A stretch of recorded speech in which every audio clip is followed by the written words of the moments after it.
Here are the best things to do in Davao City, Philippines. Welcome to Ayan Canillas TV. Kung hindi pa po kayo nakapag-subscribe sa channel na ito, please subscribe na po, pakiclick na rin po ang notification bell. There is something in Davao City that you won't experience often in other areas of the Philippines.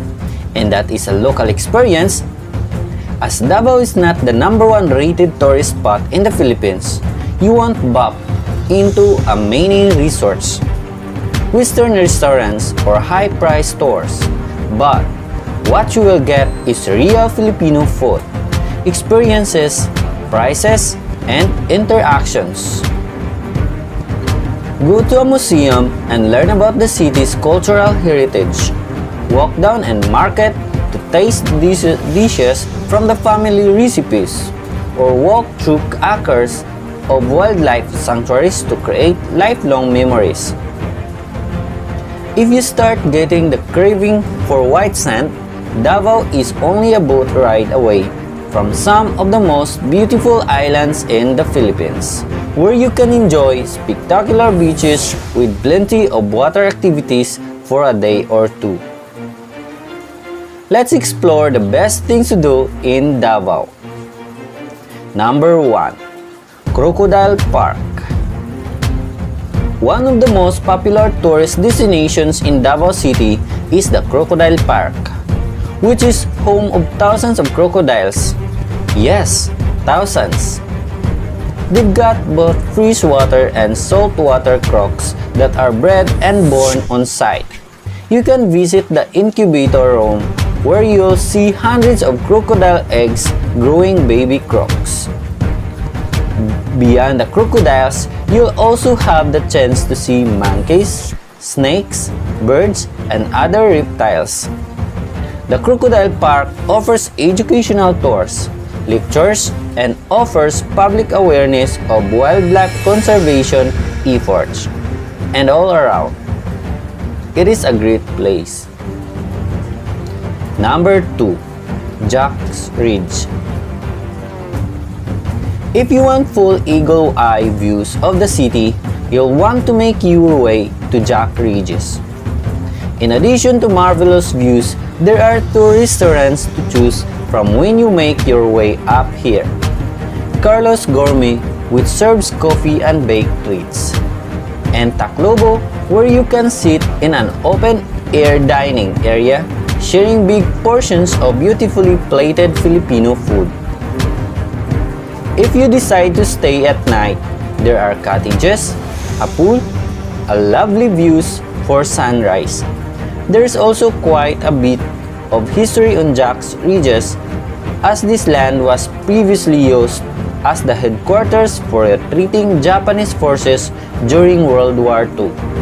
You can read all about it at the Jack's Ridge Monument. Just goes to show that you're never too far from a history lesson in the Philippines. Number 3. The Hican Beach. It is the most beautiful beach on the mainland.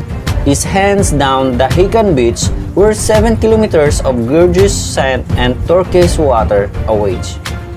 Rent a lunch chair for a day or bring your towel, soak up the sun for as long as you'd like.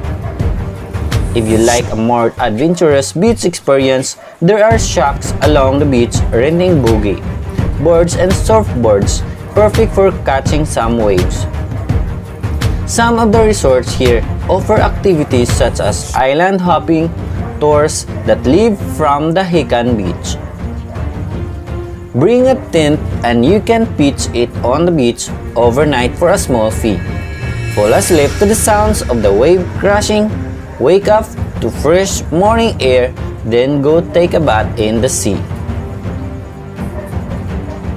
Number 4. Copiat Island. Take a day trip to Copiat Island off a coast of Davao. This desolate little island is home to heaps of wildlife and beautiful nature. You can go with tour group, which transports you via an exhilarating speedboat ride from the mainland. You'll see You'll set foot ashore within a half an hour. These tours include a visit to a lobby of coconut plantation, some incredible food, coffee, and dessert. And you will of course have time to frolic on the beach as well. If you like a more carefree day, hire a private boat from Davao and have them take you on a 1 to 2 hour tour where you can come ashore and explore the white sand beaches lined with ever-changing coconut trees. Number 5. Chinatown. I bet you did not expect to find such a huge Chinatown in Davao. The Mindanao Chinatown is a collection of Chinese restaurants, shops, business, and malls spread out over 44 hectares. Many of the businesses here are actually run by Chinese Filipinos who hold on strong to their Chinese roots. You'll enter Chinatown under a tradition bright red Chinese archway with a shingled roof and be transported to a different universe, or at least it feels that way. Visit the Longhua Temple that is home to Kung Fu monks, or the Mindanao Taoist Temple with a beautiful Chinese architecture. Stop in some malls where you can buy electronics and makeup, and of course, eat everything. Number 6. Island Buena Vista. Island Buena Vista. Gather 10 of your favorite people and plan the most incredible overnight stay on your very own private island off coast of Davao. Island Buena Vista is a small, pristine island with white and sand beaches, clear water, full staff, comfortable accommodation, delicious meals, and water activities if you please.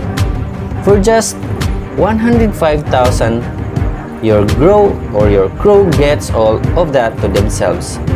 The island is yours, which means complete privacy and total security with no day trips from random tourists.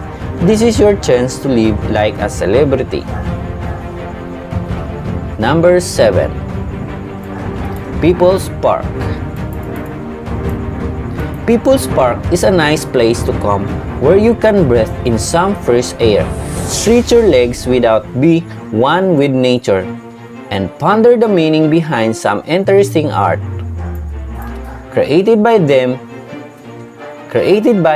Mayor President Duterte in 2007, this park is 4 acres of sprawling tropical rainforest ponds, waterfalls, shady trees, and even some wild eagles. Sit in the park and feed the pigeons, exercise with a run around the colorfully paved path, or even take a public Zumba class with literally hundreds of local every Sunday at 6 a.m. Number 8. Islareta. The entrance fee for Islareta Beach Resort will grant you a day pass that includes the use of the pavilion, picnic tables, volleyball court, open function hall, and an outdoor grill. Take a quick pump boat from Davao City along with your picnic goods and enjoy a day of this beautiful little island grilling and relaxing with friends. The scenery offers that classic Philippines combination of white sand and turquoise water, but instead of coconut tree, you have big belloway trees that provide some much needed shade. If you choose to stay overnight, you can rent a tent and bedding or stay in one of the accommodation choices including dorms. Number 9. Maxima Aquafan Resort. Set your inner child free at Maxima Aquafan Resort on Samal Island, just a quick boat ride away from Davao City. For 300 peso, adults can enjoy a 40-meter super slide that spits you out into the sea, and a water blob that catapults you into the air. This resort also offers water activities such as banana boat rides, snorkeling, jet skiing, and kayaking. Dry off on the canopy walk with a suspended bridge that you can rappel down. It will be an adrenaline-filled day. Number 10. Philippine Eagle Center. Every dollar that comes through the Philippine Eagle Center is put towards eagle conservation and education. This incredible center dedicates time and efforts toward protecting endangered eagle species while opening up an interesting platform for the public. During your visit, you will watch eagles feeding on the raw meats as they cut into it with their sharp claws and beak. Watch eagles soar around the property with huge wingspan and take some up close and personal photos. There are also huge snakes, monkeys, and an assortment of endangered plant species to see. Number 11. Museo Davao. What used to be the city court, Museo Davao now stands to represent the rich city or the rich history of the people of Davao. The aim is to teach people about the diverse cultural heritage on this island via beautiful artwork, historic photos, and information monuments. Within the Museo Davao, there is the Indigenous Peoples Gallery with replicas of steel houses, musical instruments, and weapons. The Moro Peoples Gallery full of antiques such as crowns, armors, chairs, and lamps. The Contemporary Gallery where you can see traditional Filipino clothing. And the Memorabilia Gallery that is home to Filipino bells, clothes, musical notes, and more. Admission fee is free. Number 12. Davao Museum. If culturally inspired artwork and vintage maps are your thing, the Davao Museum is for you. This two-story building located inside Insular Village in Lanang is quite bigger than Museo Davao, so dedicate at least an hour to touring this amazing space. Focusing on cultural minorities within the Philippines, you'll get a glimpse into their cultures with a large collection of artwork and memorabilia. You'll find rare maps of Mindanao, centuries-old artifacts, modern paintings, and hand-carved artifacts that all tell a story. This museum is a bit more upscale and is to be respected with no photography and your best behavior. Number 13. Roxas Avenue Night Market. Live like a local buyer using this Filipino night market that is widely popular with native Davao residents. Roxas Avenue has stall after stall of fresh and cooked seafood, meats, veggies, and more for you to pick and choose. Sit down for a flavorful soup or take some grilled pork on a stick to go.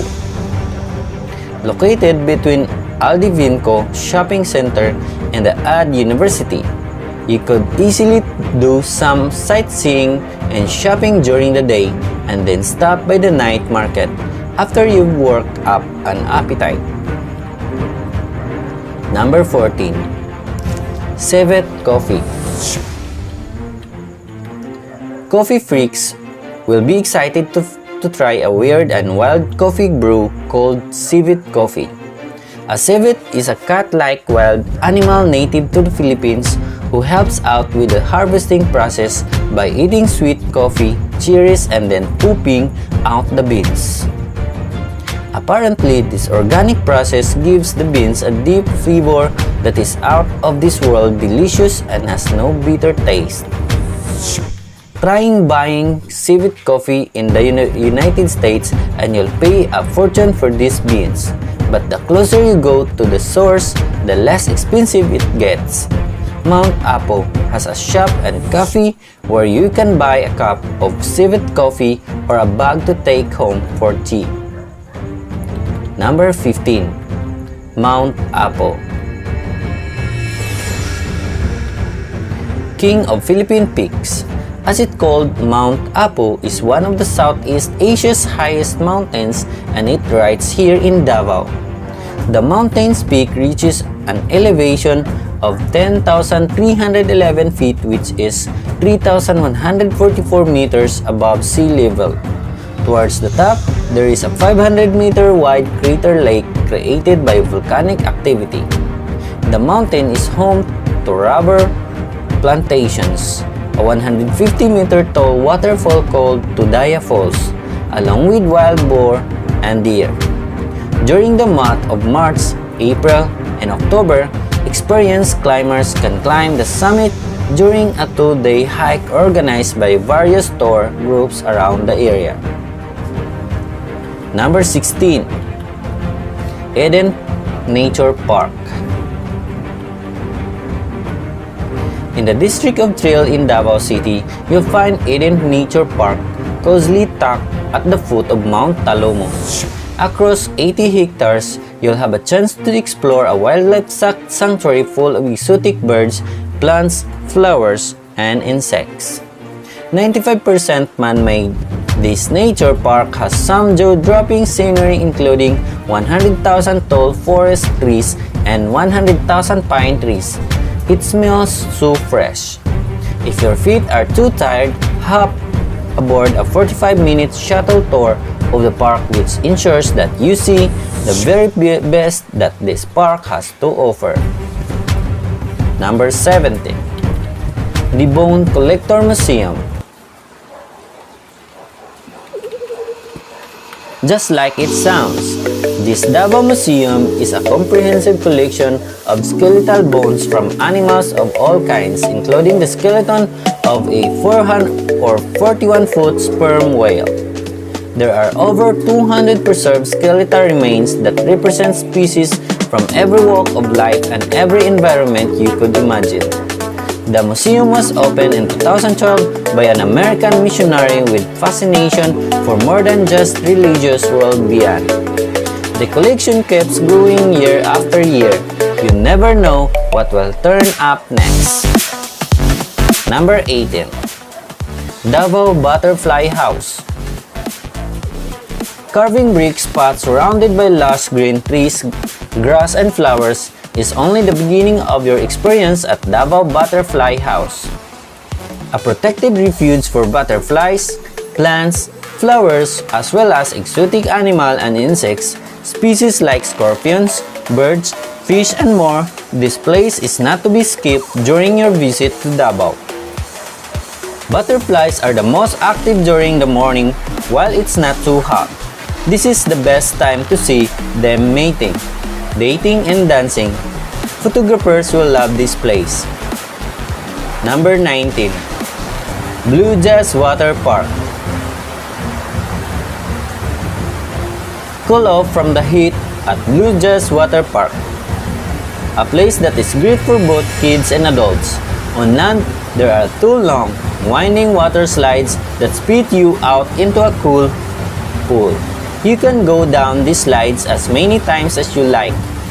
There is also a water slide built on stilts about 100 meters from the shore, which gives you a nice view of the scenery before you fly into the sea.